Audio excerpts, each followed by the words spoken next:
Welcome to Live the Dream with yours truly, Marty Kaiser. Buckle up and let's get started. Happy Friday, everyone. Marty Kaiser here with another episode of our Real Estate Tidbits podcast.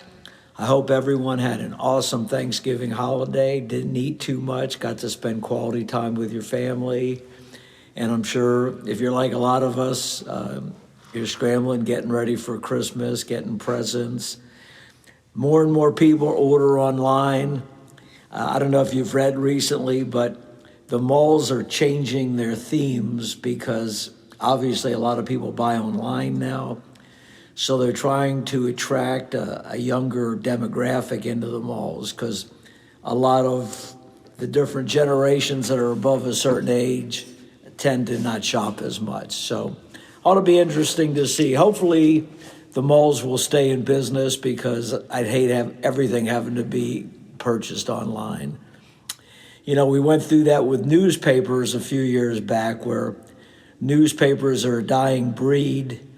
And so you see less and less newspapers. And of course, the big ones are still in business, but they've cut their budgets. They can't do quite as much investigative reporting. So we're in a changing world and you have to adapt. Sometimes you like the changes, sometimes you don't. But anyway, it is what it is, as they say. I thought I'd start off this podcast with just a shade of real estate data, just to give everyone a little bit of statistical comparison, both for the state of Florida and the Central Florida, Orlando area. As you probably have experienced since COVID, and this takes place about 4.5 years now, Florida's even increased more as the real estate or relocation destination. So depending on what statistical data you read, Florida is now 1 or 2 in the United States, and Orlando is actually the top city in Florida. So interesting how that's occurred, and it seems to be a trend that's not going to change anywhere in the near future. Speaking of Florida, I did read something interesting this morning, how the insurance companies relating to their flood insurance, when they are insuring homes in flood zones, specifically more of the ones that had a lot of storm damage on the West Coast from the different storms and such, they're not going to issue flood insurance unless they rebuild the homes in a manner that would minimize the likelihood of another flood, meaning that they're going to have to build them up with whether they put additional dirt to raise the homes or maybe build them a little differently. And that makes sense to me because, as you've probably heard on some of my previous podcasts, there's no point in repeating our mistakes when you have extensive flood or hurricane damage and then you rebuild the same way that you had your house previously, and then you get another massive storm. A lot of times the same things occur. So it needs to be well thought out when they do rebuild. Getting back to what I mentioned about statistics, the median price in Florida, meaning that half the houses sell for above this and half the houses sell below this, as of October of 2024, went up to $415,000. And now a year prior to that, it was $410,000. So as I've alluded to during my podcast, the market has pretty much held its own, but it's pretty much flattened out. Because if you compute that price increase, that's about 1% for the year. So obviously that's not very much. But it's very encouraging that regardless of all the different dynamics we've had, higher interest rates, the elections, people being a lot of times having a less than optimistic forecast for the economy, the housing prices in Florida have definitely held. Interestingly, condos and townhomes did go down a little bit. they went down about 2% from the previous year. In 2024, the current median price for townhomes and condos is $315,000. A year ago at that time, it was $322,000. And I think that's in large measure to the condos, because with the laws that were passed to deal with that tragedy in South Florida, condos that are 3 stories and above are starting in 2025 are going to have to go through a much more intensive inspection process. And you can expect that a lot of these communities are going to need extensive money put into them to let them continue in operation, basically. And obviously, if the condo is not well heeled with an abundance of money in their reserve accounts, that's going to impact the current homeowners in the forms of assessments. So I think that started to affect the attached properties a little bit, especially condos. Townhomes really are not encumbered by that type of regulation. Now, one of the terms we use in real estate is what we call absorption rate. And absorption rate means basically how much inventory do you have in the market? How long would it take you to sell your current inventory based on how quickly things are selling? So in 2024 in October, it was just over 4.5 months. And a year prior to that, it was about 3.5 months. So that's pretty much in line with what I've experienced, because, as I mentioned, 2024 had less transactions. But the good news with that figure is what they refer to as a balanced market, where sellers and buyers are kind of competing on equal footing. They call that at 6 months to be balanced. So we're still below balanced. And again, that's what we're experiencing in the marketplace, because our inventory levels are still below average. And that's what's accounted for a lot of the demand. The pent-up demand has continued. Hopefully in 2025, especially as we get to the second half of 2025, when we're expecting / hopeful that interest rates will decline, that you're going to see a lot more inventory.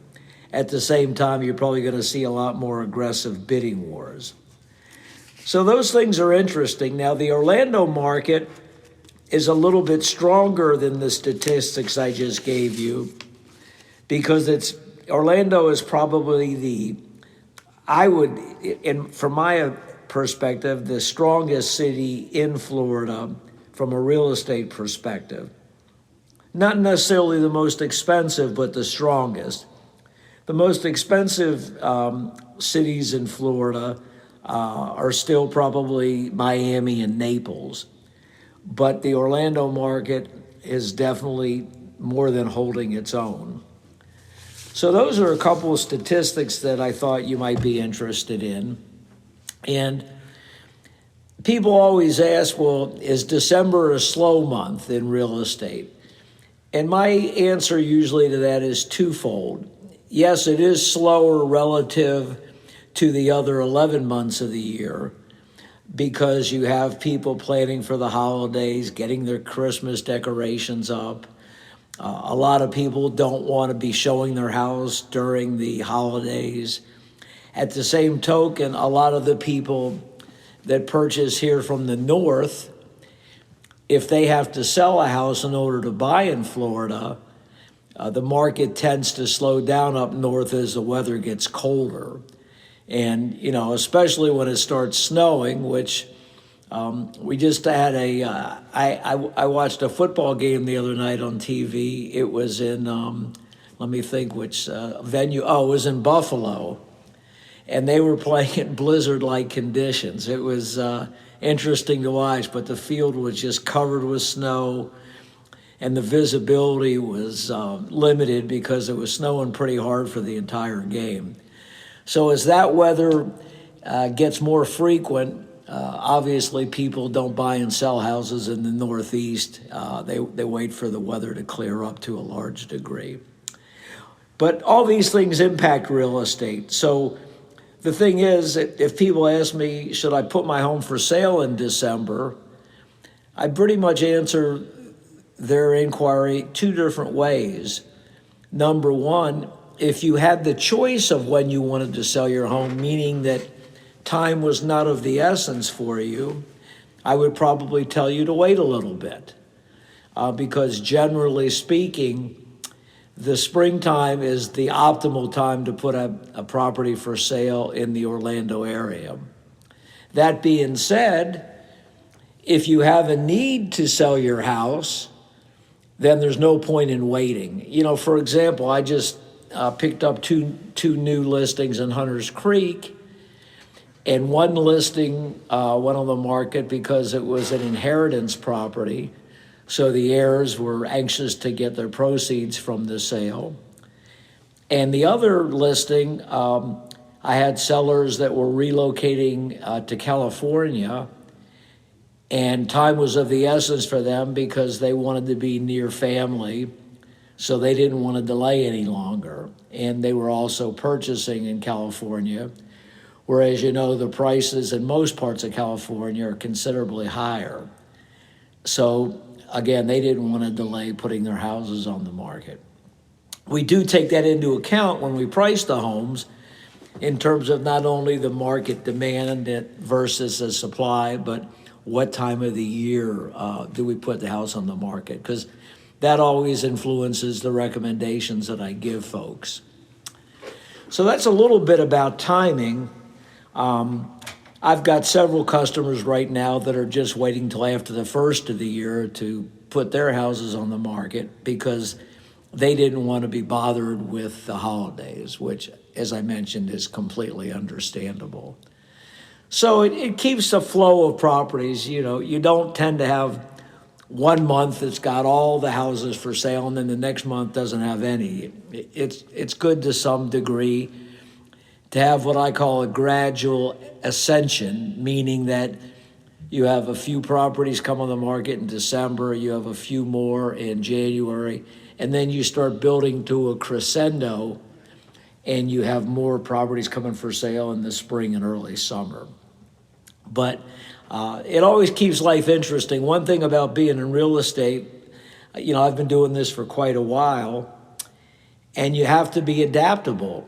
Things change quite a bit, not only in the industry with all these legal changes that I've referenced previously, but also we get a change of political fortune, like we're having a major change in our presidency. Whether you like it or don't like it, it's going to be a major change. Interest rates obviously have had a big impact on real estate. Some of these overseas conflicts have had some impact on real estate. People's perceptions have an impact on real estate.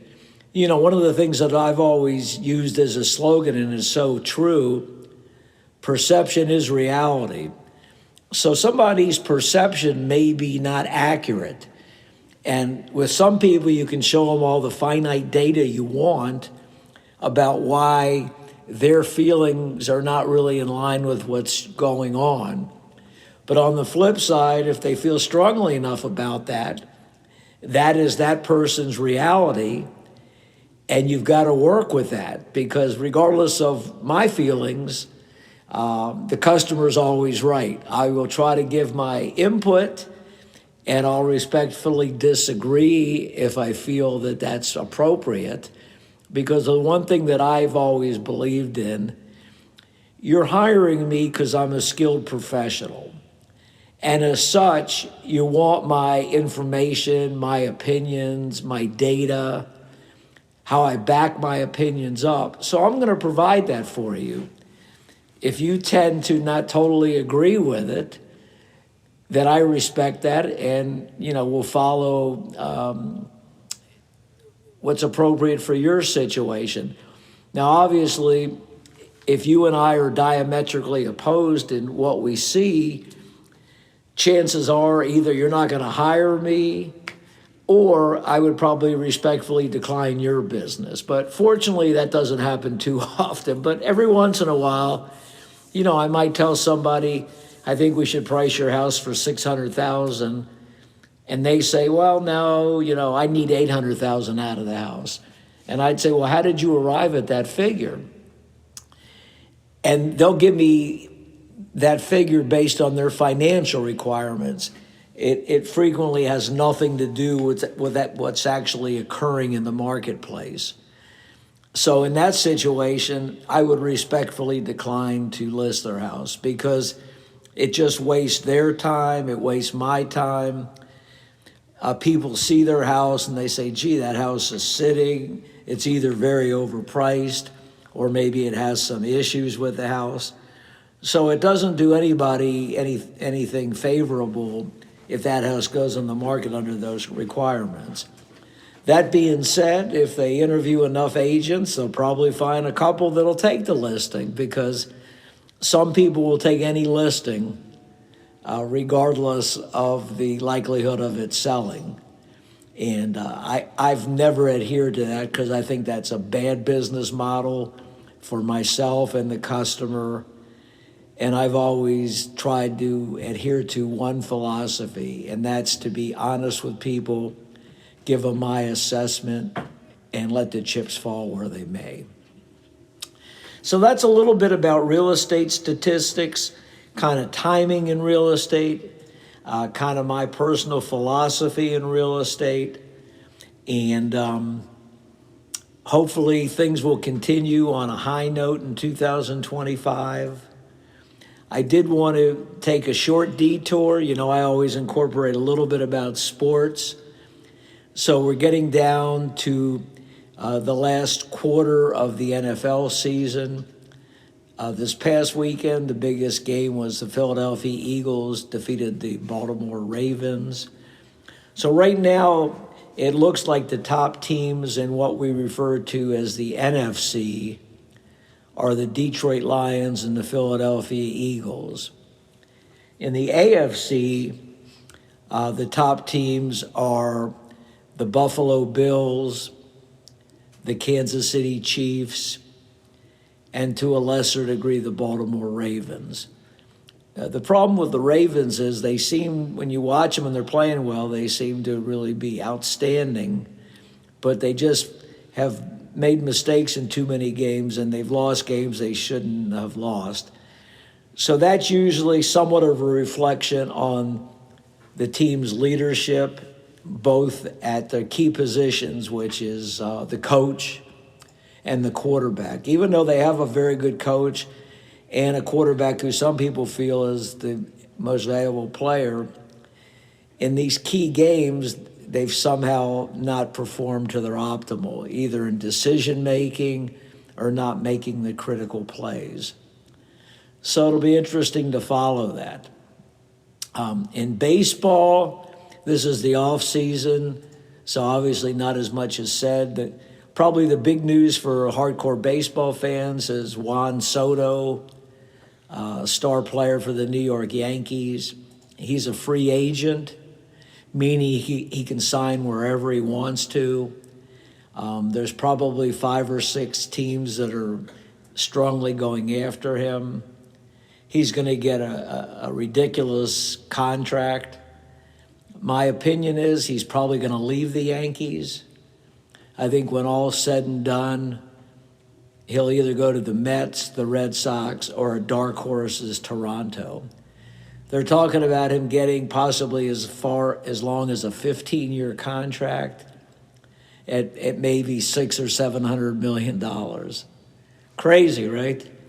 But it's supply and demand. As long as people follow the sport, they pay the high prices for tickets, etc., the players can command these type of salaries. Also, the TV rights and revenues are tremendously high. So even though the teams complain about this, all the teams their value goes significantly up. That's why when you see a team sell, it might have been purchased for $1, and then maybe 15 years later it sells for $5 to $10. So the change in valuations is just unbelievable. And anyway, so that's a little bit about baseball. The last thing is the NBA basketball. And since we're in Orlando, I thought I'd talk a minute about the Orlando Magic. They've gotten off to a tremendous start this year. Their best player, Paolo Banchero, suffered a significant injury that's probably going to cost him close to a third of the season. And he's been out for ever since they've played their first 4 games. And now I think they've played about 22 games. And the Magic, after they stumbled and lost their first 4 or 5 games after he was hurt, they've won every game but one since then. So it's quite impressive, especially for a young team. And he's definitely their best player. It's not even close. So they've lost their key component to the ball club, and they're still winning. So you've got to give just a tremendous amount of credit to the coaching staff, Jamal Mosley, and the players for picking up the slack, especially Franz Wagner, their second best player. He's really upped his game.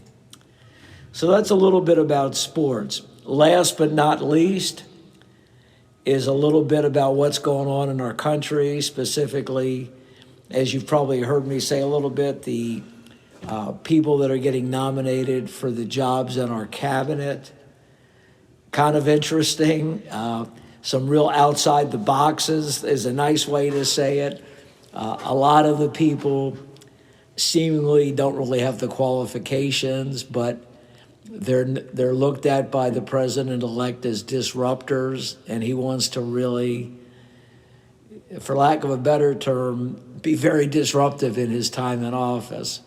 Hopefully, it won't be disruptive to the point of just going after your enemies, but trying to do things to improve the country. The latest controversial nomination is Kash Patel from the FBI. He's basically written a book about the enemy is within, so he doesn't really trust our government. He wants to dramatically downsize the FBI, get rid of a lot of their people, move the headquarters out of Washington, D.C. And regardless of what you think of the FBI, they are, along with the Justice Department, our number one protector from the United States about security, and probably more importantly about terrorism. And ever since 2001, terrorism has been the number one threat that the security teams in our government look for, and they've foiled a lot of plots that have occurred, and we don't even hear about most of them, but rest assured that they're out there because there's a lot of terrorism groups and hatred, and a lot of these terrorism groups are willing to sacrifice their own life just to kill a lot of Americans. So I pray that they don't disrupt the FBI to where they can't function and protect everybody's interests. So it ought to be interesting. You'll read about it. The Senate is the one that votes on these confirmations. My opinion is they're going to be selective. They will probably give a hard time to a few of the nominees, but they'll pass most of them because it's a partisan exercise, number one, and number two, they don't want to get on the bad side of the president-elect. So keep an eye on that. Let me know your thoughts. Be on the lookout for some changes we're going to make in our podcast, especially with getting more feedback from you folks. And I will make you more aware of that our next podcast. I hope everyone's doing well. Get your Christmas shopping done. Don't wait till the end. Have a safe day. Stay warm as it's cold. Marty Kaiser out.